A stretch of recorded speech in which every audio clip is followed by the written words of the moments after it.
We did not come into this meeting with names. Names came through that process. Isixhenxe kwisine samalungu ekomiti yethutyana yokukhetha umkhuseli woluntu omtsha sivumelene ngelokuba uadvocate Kholeka Gcaleka ngumgqatsi obalaseleyo kwesi sikhundla. Ugqirha Nandipha Magudumane uvakalise enkundleni kamantyi yaseBloemfontein ukuba isithandwa sakhe uThabo Bester samgrogrisa simnyanzela ukuba aye eTanzania. ISAFA yenza konke okusemandleni ukuseka iligi yabasetyhini kweli.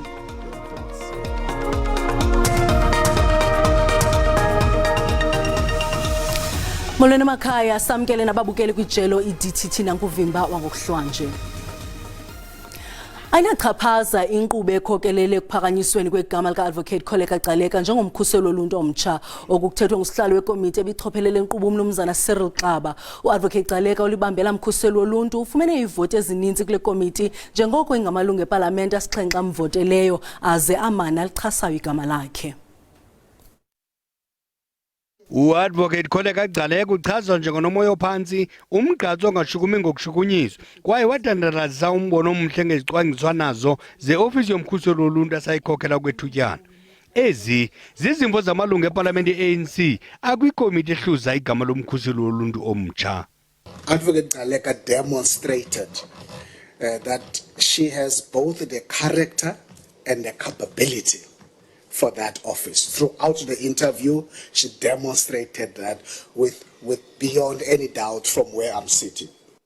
I-IFP yavumelana nezimvo ze-ANC yathi ivota nayo ukwenza ivoti ezisixhenxe. Amanye amaqela aphikisayo abhenqa ijoba. I found Advocate Gcaleka to be wholly unsuitable for the post. She has a burden of baggage that I don't think can be properly dealt with. She's got a cloud hanging over her head, Chair. And to give her the office of the PP with the cloud hanging over her head, it's suicidal. There's unfortunately a cloud and a question mark with regards to her impartiality. Amanana kwigama lika-advocate Gcaleka njengoko kuphakanyiswe igama lakhe emali idluliswe kwi-National Assembly kuzomongamela Mchonge. Igama lakhe oko lisemilebeni yamalungu e-ANC njengophala phambili kugqatso, kodwa usihlalo wekomiti uthi ayinachaphaza inkqubo yokuchongwa kweli gama. From the public participation process, we did not come into this meeting with names. Names came through that process. Le komiti kufuneka inike ingxelo epalamente elingatshonanga elangolwesine. Uadvocate Gcaleka kufuneka efumene ivoti eziyi-240 epalamente ukuze igama lakhe lidluliswe kumongameli aliphumeze. Okwangoku i-ANC namalungu epalamente ayi-230, lo gama i-IFP namalungu epalamente ayi-14, nto leyo ingathetha ukuba uadvocate Gcaleka angawufumana lo msebenzi onesivumelwano seminyaka esixhenxe esingolulwayo. Umbutho wabagqatsi abazimeleyo kweli ICA ucele umngeni solotyeli ngokumela kwamaqela nabagqatsi epalamente njengoko kudandalaziswa kumthetho wezonyulo i-Electoral Amendment Act. Lo mthetho uhlula phakathi inani lezihlalo ezingama-400 epalamente apha abagqatsi abazimeleyo beza kujijisana ngezihlalo ezingama-200 kuphela logama amaqela ezopolitiko ezaqubisana ngazo zonke izihlalo ezingama-400 epalamente. Amagqwetha amele kwinkundla yomgaqo-siseko ngelithi awuthetheleleki umthetho kohlulwa phakathi kwezihlalo epalamente nanjengoko uza kuthwaxa abagqatsi abazimeleyo lo gama uza kuncedisa kuphela amaqela opolitiko ngokwezihlalo. Because it's that spot which brings the equality of the vote much closer, fulfill that objective, why not, resulting in a risk of overhang and disturbing overall proportionality. Ukanti igqiza limele umphathiswa wesebe lemicimbi ekhaya ugqirha Aaron Motsoaledi lixoxa ngelithi le ayiyondlela iyiyo yokukhawulelana nale nyewe. That decision to make 200 seats compensatory rather than 50 was eminently rational, it was eminently reasonable, and it was plainly constitutional. Now, what was its purpose? And Justice Taron, with respect, put it perfectly. She said that she understood that there was a dual purpose. The first purpose was to achieve proportionality, And the second purpose was to prevent overhang. Kanti ke iParlamente imengelithi elisolotya lidlala indima esulungekileyo nesemthethweni. The first is that the compensatory seats and the regional seats serve entirely different purposes. And the compensatory seats, its common cause in this matter, and Mr. Atkins accepts, serve to protect against a distortion of proportionality. The second point is that it is accepted that on the 200-200 split, there is no risk of overhang. Kanti ke zawuqukunjelwa ingxoxo kulindeleke inkundla yomgaqo-siseko ithathe isigqibo ngalomthetho wezonyulo. Ugqirha Nandipha Magudumane uvakalise kwinkundla kamantyi yaseBloemfontein ukuba waya eTanzania ngokugrogriswa liqabane lakhe uThabo Bester engafuni. Magudumane ufake isicelo sebheyili emva kokuphanza kwenzame zakhe zokuguqula ukubanjwa kwakhe. Ufake isicelo sebheyili kwinkundla esithi iyakuba bubulungisa ukukhululwa kwakhe ngebheyili ye R10,000. Entywizisa ugqirha Nandipha Magudumane kubonakale ngathi ekugqibeleni uyayiqonda imeko ajamelene nayo. Ziphoko ke okomlambo inyembezi kuye xa igqwetha lakhe belifunda uxwebhu olufungelweyo. Uxelele inkundla ngegqwetha lakhe uFrance Dlamini ukuba kwakumnyama kuye ngendawo ababesingisele kuyo noBester xa bebetsiba imida yeli. Uvakalise ukuba yena wanyanzeliswa ukungena kwisithuthi ababehamba ngaso. I was instructed and commanded by accused number 5 to get into a vehicle and leave the premises to a destination unknown to me at the time. 8.3, I refused and wanted an explanation, but he forced. Mane ujamelene namatyala nebanjwa ukuqhwesha ukuphatha ngokungenasidima umzimba ongasekhoyo nokuphazamisana nengalo yomthetho. Ukwagxininise ukuba isicelo sakhe sebheyile sahlukile kwaye sizimele kwamanye amanyathelo omthetho awathabathe kwinkundla ephakamileyo kwakunye nenkundla yezibheno. Will likewise oppose the bail application also by way of Abezotshutshiso bayasichasa isicelo sikaMagudumane sebheyile bebalula umngcipheko wokuqhwesha kodwa uMagudumane umekwe lokuba uza kulandela ilungelo lakhe lokuthi cwaka angawabekeli ubala amazwi okuzikhusela hleze amvalelise ekoneni. Umongameli Cyril Ramaphosa uvuyisana nomongameli waseZimbabwe uEmerson Mnangagwa ngokonyulwa kwakhona emva kovoto lwangolwesithathu odlulileyo. Ikomishoni yonyulo ibhengeze njengophumeleleyo nangona inkqubo yabakhimkhanyo yamazwe SADC ivakalise ukroka kwayo kunyulo olugqitywe kutshanje kweli lizwe. Abakade bejutshwe iSADC kanye nenhlangano yamazwe phecelezi United Nations abaculisekile ngokhetho laseZimbabwe. Basola ngokuthi inhlangano esakazela umphakathi waseZimbabwe iZBC ibicheme nohulumeni kanye futhi iSADC ithi ukuvotwa kuqale ngesikhathi engafanele kuqalwe ngaso kanye futhi amaqembu aphikisayo bengavumelekile ukuthi abambe imhlangano. The SADC body has issued a preliminary report. They are still going to sit down together with many other observers and analyze everything. So let's wait until all that comes out. But the Electoral Commission in Zimbabwe has made a declaration, and it is on that basis that we have issued our congratulatory message. Umengameli waseNingizimu Afrika uCyril Ramaphosa usecele abantu baseZimbabwe behlise imoya ukuze udlame lungabhebhetheki kuleli lizwe. Umengameli waseNingizimu Afrika uCyril Ramaphosa ubehambele ilokishi laseSoweto eyokhuluma nabafana abancane namhlanje ukuze kuzoqedwa lesihlava sokubulawa kwabantu besifazane bephinde beshawe. Ngingusamkele Maseko ngibikela izindaba zeSABC eSoweto. Kwalapha ezindabeni inkonzo yegazi yaseNtshona Koloni ibongoza uluntu lunikezele ngegazi njengokuba isithi inqongophela igazi kwibhanka yalo. Kodwa masiqale evenkileni.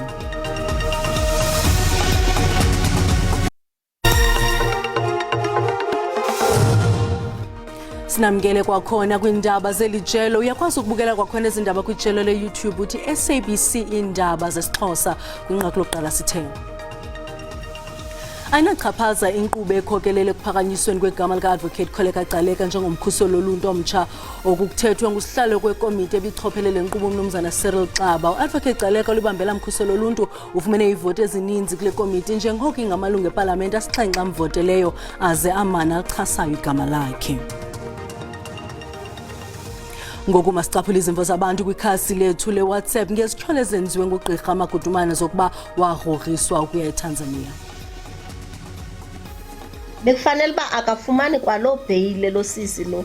Makathethe inyani, uyazi kahle into isenziwa nguThabo Bester. Umuntu ofundileyo ofana naye wayembona kwi-social networks uThabo Bester uba wayenzani, weyazi futhi uba bayaphi. Noma sekunzima ukumkhola uNandipha kodwa mina ngiyamkholwa. Phela uThabo Bester isigebengu esaziwayo lesa. Bekulula kakhulu ukuthi bengakwazi ukuthi emphoqe ukuthi bezebefike lapha afike khona. Ngibona ukuthi nje abadedela umthetho wenza umsebenzi wabo namabeli benza umsebenzi wabo ukuze kuzophuma iqiniso elilona. Lo sisi lo angenza noma yini ukuthi avikele indoda yakhe. Angimkholwa sidalo mina ugqirha Magudumane ngendlela eyemamatheka ngayo ebonisa soka lakhe. Kwangakhombisa ukuthi ngaba khona uphoqo waye kwaba khona. Umbono wami ngisi labantu abagwetshwe iminyaka lefanelwe ikakhulu idilika jele. uMagudumane umbona edlala ngathi ungahamba kanjani nomuntu ungazi ukuthi uyaphi.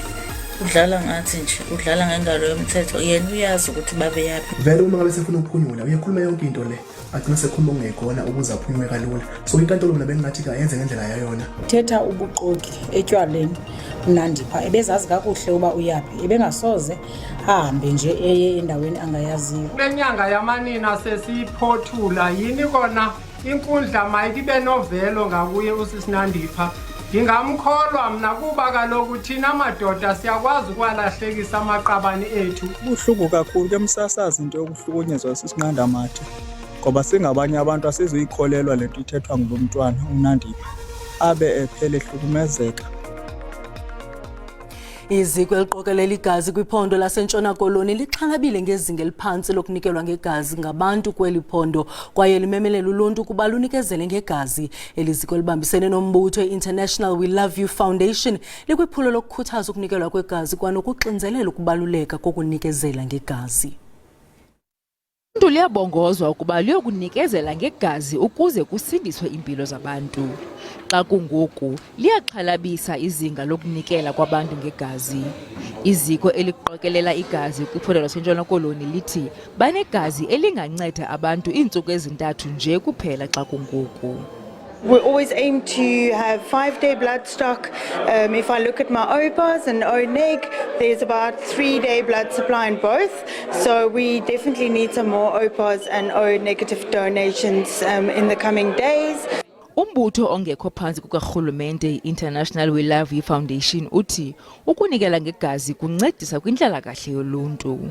We are trying to then save lives because very often you find that there are people who've got a shortage of blood and where life is threatened. So we are here to donate then blood so that children may be saved, lives may be saved. Isebe lezempilo kweli phondo lasentshona koloni likubethelele ukubaluleka kokunikela kwegazi. We see people coming to our emergency services. Some of them definitely need blood. And also the issue with the women who are delivering childbirth, where especially with the obstetric hemorrhages, when they bleed during pregnancy, will always need blood. Iziko lokuqokelela igazi kweli phondo lijolise ekutsaleni uluntu luzokunikela ngegazi elaneleyo. Eliziko lithi umntu ngamnye unikela ngegazi angasindisa ubomi babantu abathathu. Ukushokoxeka kwamanzi kwiilali zaseXhorha eMpuma Koloni zakuba ngumba wezolo. Umasipala wesithili seAmathole uphehlelele iphulo lokunikezela ngamanzi kumakhaya ngaphaya kwe-8,000. Eliphulo lixabisa izigidi ezingama-700 zeerandi. Lamanzi lizisa umthi kubahlali baseXhorha abangaphezu kwama-60,000. Linedama, indawo yococa kunye novimba bamanzi. Abahlali bebengakwazi nokulinda lide ligqitywe eliphulo. Kudala siqhubeka izinkqubo. Ibe ngathi kwinto ezakwenzeka ezizithembiso ezingaphumeli indawo. Kuxhelwe xhukwane kumasipala njengoko ubomi boluntu buza kuphucuka. and ke lento ichaphazela abantu abangomama kuba ithetha ukuthi abantu abangomama mabahambe baye emlanjeni bayokha amanzi ngamanye amaxesha ke nakwimeko yezempilo kuba kaloku le milambo akusafani nakuqala ingcolile kwayona. Bavuya kakhulu babakhomba indawo bathi laa ndawo besisitya kuyo amanzi emdaka phayana ngoku sisela amanzi acocekileyo. Ezi reservoirs ke ngosizakhayo zizawunyuka supply zonke ke ngokwezilali zilapha. Ukanti ukonakaliswa kweziseko ngomnye umngeni omkhulu. Le ngxaki ke ye-vandalism yingxaki esihlukumeza kakhulu kwezi nzame zethu zokuqinisekisa into okokuba amanzi abheka abantwini. Amanzi impilo, izindlu zangasese sisidima sabantu bakuthi. So xa ujonga nasezikolweni sifakela ngoku izindlu zangasese ekufuneka zigungqulwe. Isebe lamanzi nogutyulo likwabekele bucala iibhiliyoni ezisibhozo zeerandi zolwakhiwo lwephulo lamanzi iMzimvubu Water Project kulo nyaka mali. Ezinye izigidi ezithandathu zeerandi zabelwe oomasipala besithili kweli phondo nabaquka i-OR Tambo ukuze kubonelelwe uluntu ngamanzi. Kwiindaba ze-SABC ndingufundiswa Mhlekude, eXhorha. Abahlali kumasipala osezingxakini waseMzumbe KwaZulu-Natal bamemelela ungenelelo olukhawulezileyo ukubuyisa uzinzo kulo masipala. Abahlali abalugcwabevu ngumsindo bavala iofisi zalo masipala iveki yonke betyhola abanye ooceba be-ANC ngokuqhogana namaqela aphikisayo ngokuchasene nemigaqo yombutho. Umasipala waseMzumbe awukaze ube nozinzo kusukela ke waqala ukuhlala lo mkhandlo. Lo masipala ungaphansi ke kokulawulwa i-ANC enezihlalo ezingama-21 bese kuthi amaqembu ke aphikisayo wona abe nesihlalo ezingu-18. Amanye amakhansela e-ANC asolwa ngokuvota ke namaqembu aphikisayo eshaya indiva imiyalelo yeqembu. Amalungu eqembu endaweni athi asezame yonke imizamo ukuze kuxazululwe lolu daba. Disciplinary system ihamba kancane kakhulu. Kuyophela manje almost 3 years and there's nothing done kala makhansela lawa ayaqhubeka ayadeka kunalokho. Izakhamuzi zalapha zithi lolu daba kumele luxazululwe ngokusheshsha. Thina sidinga uMzumbe usebenze ngendlela enhle, hayi ingxabano. Umasipala ke uvuliwe kepha beziqinisiwe ezokuphepha. Nama security omkhandlu nawo ame ngamanzonzwana kumbe aqaphile ukuthi konke okwenzakalayo ngala ngaphakathi abasebenzi bomkhandlu abaphazamiseki. I-ANC esifundazweni ithi sithathe isinqumo sokuthi ke amiswe usomlomo wakulo masipala ngokuhluleka ukulandela ke imiyalelo yeqembu. Leli qembu lithi ke namanye ke futhi amakhansela angu-8 angaphansi kophenyo ngalolu daba. Uma kunesidingo sokuthi siye kuma-by-election siwukhongolose silungele futhi ukuthi siye kuma-by-election kodwa alikho ikhansela lethu elizokwenza umathanda. Njengoba ke i-ANC ingakakwazi ukuxazulula lolu daba, izakhamuzi zithi zisathwele kanzima kulomphakathi. NginguSimpiwe Makhanya kwezindaba ze-SABC ngiseMzumbe.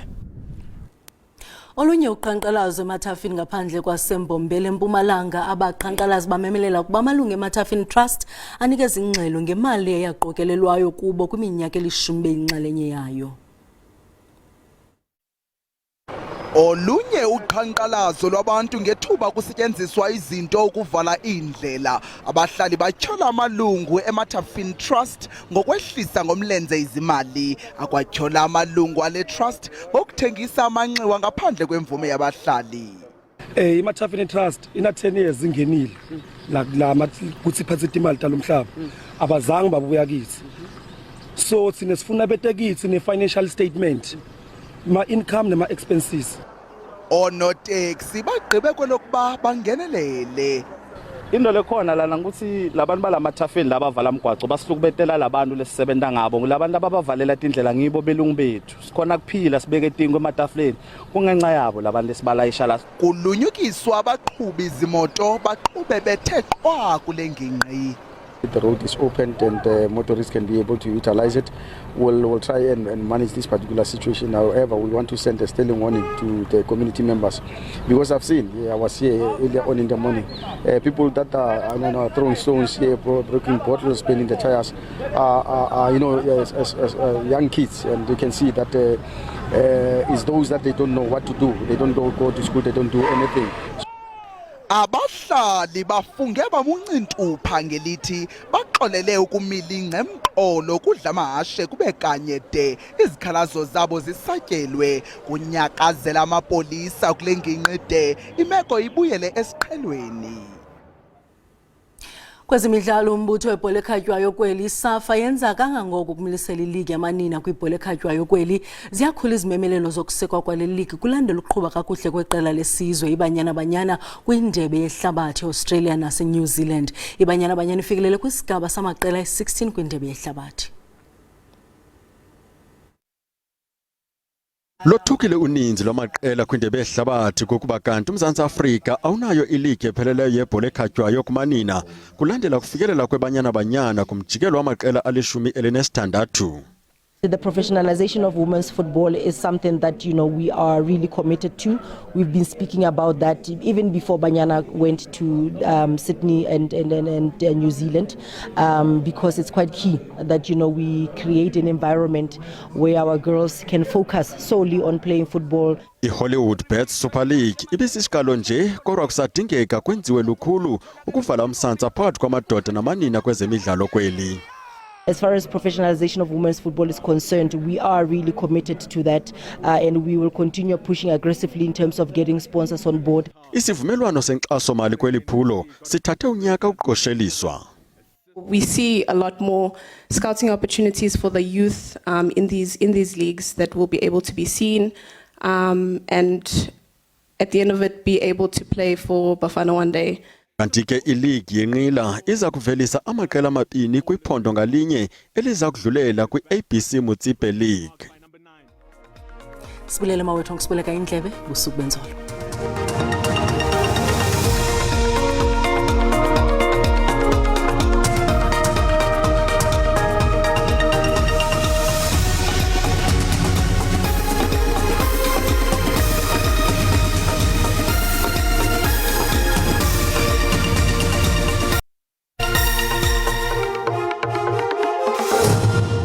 Mawahlangana amafuli ivume icamako basembo ntivumeleni ndinginonkanyezi nirhabulise kuqikelelo lwemozulu yangokuhlwanje xa sijonga ngembukeli imvula nomoya kuyapholeka into yokubana limathumba ntaka kwindawo ezininzi kweli kwaye sijonge embukeli into yokubana kwindawo eziphakamileyo lithe rhwelele ngamafu sihlabule mgama kembukeli sijonge imvula nomoya ngomso kuyapholeka kaloku mbukeli into yokubana saqhubeka kaloku kuthe rhwelele ngamafu kwindawo ezininzi kwaye ke ungalindela izibhaqu zenkungu phaa kwindawo ezikopitoli kopolokwane napha kaloku koLimpopo sihlabele mgama mbukeli sijonge kaloku kuyafumaniseka into yokubana uSouth African Weather Services yowakhupha isilumkiso sokuba ungalindela ubushushu obukhulu phaa kwindawo ezisemntla-ntshona koSpringbok kwaye ke napha empuma koloni koGqeberha koMonti koMthatha kuza kube kutshisa into ke ethi ke ibhatyi zona mazixhonywe sihlabele mgama mbukeli siyaphawula kwakhona into yokubana uSouth African Weather Services usikhuphile isilumkiso sokuba ungalindela umlilo wamadlelo ukusukela phaa kaloku Mpuma Koloni